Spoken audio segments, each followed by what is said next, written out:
Before I get into this, I need to make something clear. This isn't happening right now. I'm not going to beg for advice or help because I'm beyond any of your help.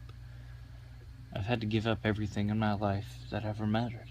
This happened more than 9 years ago, and I'm finally taking the risk to share it. To post this, I've driven around town for 40 minutes before finding an unsecured internet connection. I'm not risking posting this from my own, so I've made a throwaway account, which has no ties to anything related to my life. I'm well and truly fucked, and it's all because of an email that I should never have received. In the summer of '05, I thought I had everything I ever needed from life. I had just finished grad school and begun teaching English at a local community college. Had married the love of my life that January in an awesome and geeky ceremony. We had moved into a fix-up bungalow on 3 acres of land, and we had just rescued an elk-hound puppy from a local shelter. Life was good. Looking back, I wished I had enjoyed those days more. My wife, I'll call her Faye, it's not her real name, and I had just finished working outside one night in July, and we were relaxing with a beer on the porch. Fireflies were doing their little "I'll glow, you'll glow, we'll all fuck like rabbits" dance, and our puppy was gnawing on a pair of my socks that I had tied into a knot for him. I asked Faye if she would mind if I checked my email before we went to bed. I was expecting a notification about the classes I was going to teach in the fall, and was looking forward to actually using my degree. Faye went up to bed and I logged into my work email account. There wasn't an email from my department chair, but there was a new email entitled Progress of EBOV-7X. I figured it was spam, but I impulsively clicked on it anyway. The email's intended address was literally 2 letters off from mine, and it came with an attachment named E-7X Results and Suggestions. It was addressed to a man named Mark, and it read as follows. Mark, attached are the prelim results from the last batch of tests on EBOV-7. The X generation seems to be holding up much better to the modifications. Remember, this is eyes only, so don't print this out or anything. You're new here, and we all think your help is really what's gotten us off the ground on this. If you have anything to add, let us know ASAP. Provided this gin holds up, we'll have a much better quarterly report for the bigwigs than we did last time. Don't wear the tie with the mustard stain on it, okay? Signed, Reagan. I had no clue who either of these people were, and I didn't recognize the domain name of the email address. The only part I could make out was Detrick. Just as I finished reading it, Faye called and asked if I was ready to head to bed. I told her I would only be a minute, the cursor hovering over the download link for the PDF file.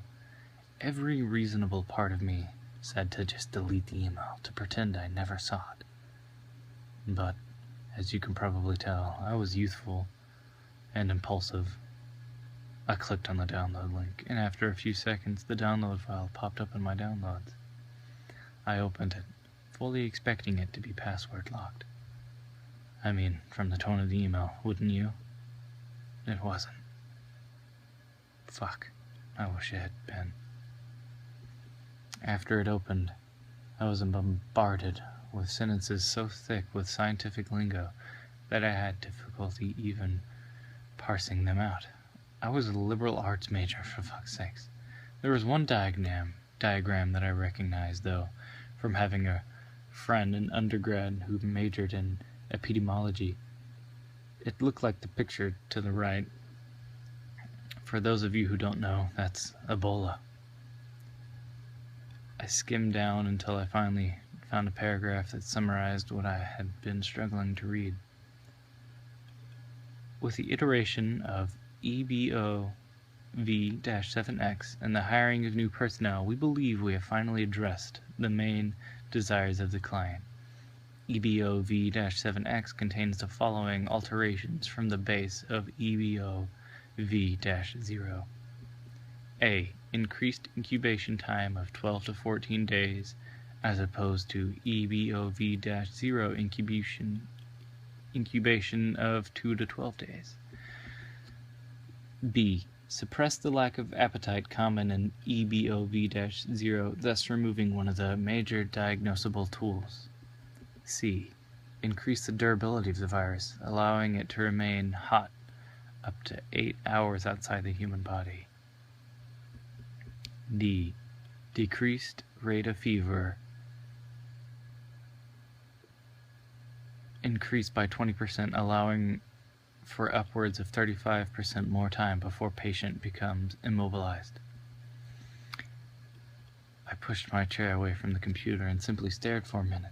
I rubbed my eyes and reread the paragraph over and over. I couldn't believe what I was reading. What would be the point to this? Who would want these changes to an already deadly virus? Taking a deep breath, I forced myself to relax. I wasn't an expert on anything related to Ebola, but one of my strengths had always been an ability to think outside of the box and move past my own internal assumptions. I asked myself, what purpose would these changes have? What would be the goal behind it? I asked myself that. The answer came to me quickly.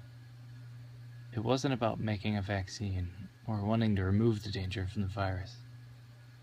Someone was altering Ebola to make it less noticeable, to make it less easily diagnosable. Someone was making a version of Ebola that wouldn't burn itself out. A version of Ebola that could be pandemic. Holy shit. Holy fucking shit. On pure autopilot, I copied the files onto a USB stick and put it in my messenger bag I used for work. I marked the email as unread and deleted it, and I went upstairs to bed. As Faye snored beside me and the puppy curled himself into the crook of my neck, sleep did not find me. I had no clue what to do. Should I go to the police? The news? Should I just forget it ever happened? Eventually, I fell asleep and got up the next morning. I debated telling Faye about the email, and I had never kept anything from her for the 4 years that we had dated, but I decided against it. For all I knew, it was nothing and there was nothing to worry about. I drove to work and tried to forget about it. I worked on getting my office situated to my liking and was about to call Faye to meet me for lunch when 2 men in dark suits knocked on the door. Yes, I asked. Dr. George, they asked. No, that's not my real name. You won't find my real name. Yes, I repeated. This is Mr. Rain and I'm Mr. Froll, one of them said. If you ask me now, I wouldn't be able to tell you which was which. They were both middle-aged white men, brown hair, clean-shaven, and wearing dark sunglasses. You may have received an email from our company server by mistake last night. Did you?